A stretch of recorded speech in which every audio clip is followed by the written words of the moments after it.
Hey guys, I'm going to show you how to set the gain structure on your console here, and it's real important. I've got a mic plugged in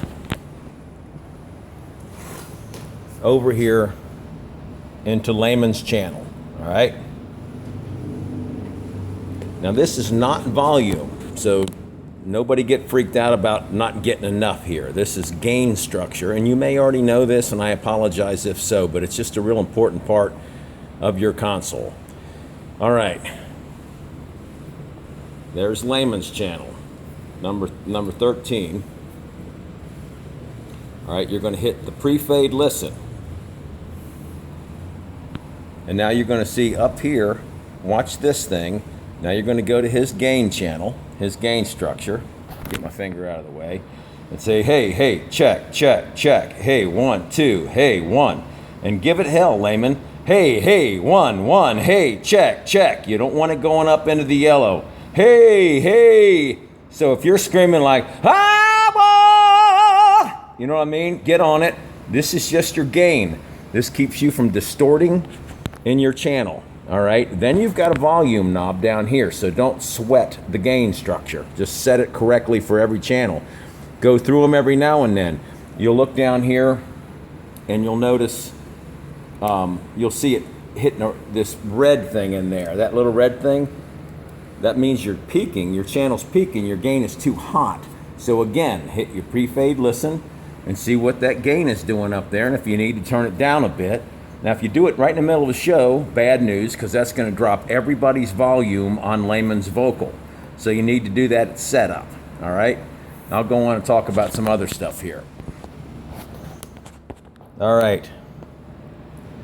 You're going to plug all your instruments in here. This is labeled up pretty much how your band is going, I think. These are the hardwired out. So you can send those to the guys that are using the Rolls. You can send that to a powered wedge, and those channels over here on your console are up here, and I put them up there because that's kind of out of the way. Because when you walk over to it, Daryl, you being the star and the guy that gave me the credit card, I gave you my slot. That's where I am. So when you come over, you're the first knob, and that's you. You want to turn up your vocal, you go over to Daryl. And then you go up to number 1 and turn that up. All right. Charlie, you want to turn up your vocal? You go over to your strip.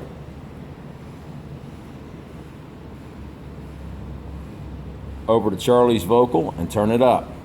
The reason I separated them two is because what happens in the dark and when guys are in a hurry is they'll reach down and they'll get your knob. This gives you a little leeway and a little chance. I set this all up in mono. You guys can all be stereo if you like, but let's go mono in the beginning, because that way when you want to turn up something, you don't have to decide if you want more guitar, do I want it in my left or right ear? You know what I mean? It just makes this a lot quicker. That's the way I've been running it for 15 years and real happy with it. This stuff over here, those always stay at unity. Just leave them there, never touch them again, all right? Don't worry about any of that stuff. The knob down at the bottom, that stays at 0. Never touch that again. Never worry about it. The only thing you touch is your strip. So Daryl, that's all you'll ever noodle with, is your up and down, all right? Layman, same thing. That strip is all you noodle with. Now, if you're trying to send to the hard wires, that strip. So say like your keyboard player, your hardwire A, you can relabel that your name if you like, but that makes it simple. That's the one that you noodle with. Or if you're sending to one of those powered wedges. The EQ section. So on your kick drum, you're allowed to adjust your EQ. Now keep in mind, on that kick, once you adjust that EQ, you need to pre-fade listen and set your gain structure again, because as you add or take away, you change your gain. So set it up how you like it, how it sounded wonderful in your head, and you're getting the ASGB, which is the most massive, giant speaker in your brain you could possibly get. So you may have to roll off some low end. And keep in mind, guys, I don't know if you know much about EQs, But that's low, just like you would have a, low. I'll not say enough. But this one, the next one up, you determine which frequency, like say 300, I want more or less of. Okay, it isn't just start adjusting knobs. You're saying, okay, at 1K, I don't dig it. I'm backing that off. And a good way to get used to these, if you're not used to noodling with parametrics, is turn it all the way up and then start talking or kicking your kick and listen to what each of those frequencies does. And say, well, I really like that frequency. Okay, let's boost that a little. Or I really dislike this frequency. Let's notch that. All right, and you've got the same thing up here. And then this is just the high for that real bright sizzle stuff. All right. Low pass, I've engaged that on most everything except for the kick drum and the bass guitar. You don't need anything below 70 in those. Let's see. And the mic pads, if you've got something that's incredibly hot, like say you're hitting your kick drum and it's just clipping down here on your meter when you hit your pre-fade and you can't get it to not clip, you hit that pad and that'll pad it down, and then you can turn up your gain and get it going. Alrighty, there's your inputs. This is what you're going to hand to the front of house guy, and these are all labeled up too. So they'll go to his lead guitar, Travis vocal, Charlie vocal, overhead. I labeled them Tom 1, Tom 2, Tom 3. I know you guys were talking floor tom. Most sound guys put rack 1, rack 2, rack 3. In the back, this is going to, of course, set down.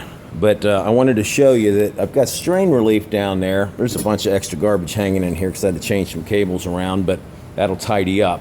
But I leave plenty enough cable here so that if you want to unscrew this, lift it up and noodle with the back, you can. And this is all kind of hidden here.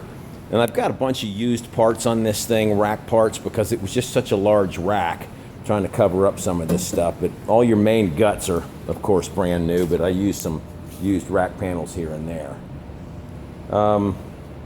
You should not have to noodle with your ear monitor systems. They should be pretty well set. And you just turn them all on. When you turn the switch on, everything comes on, and you turn your belt pack on, stick your head in, you should be going.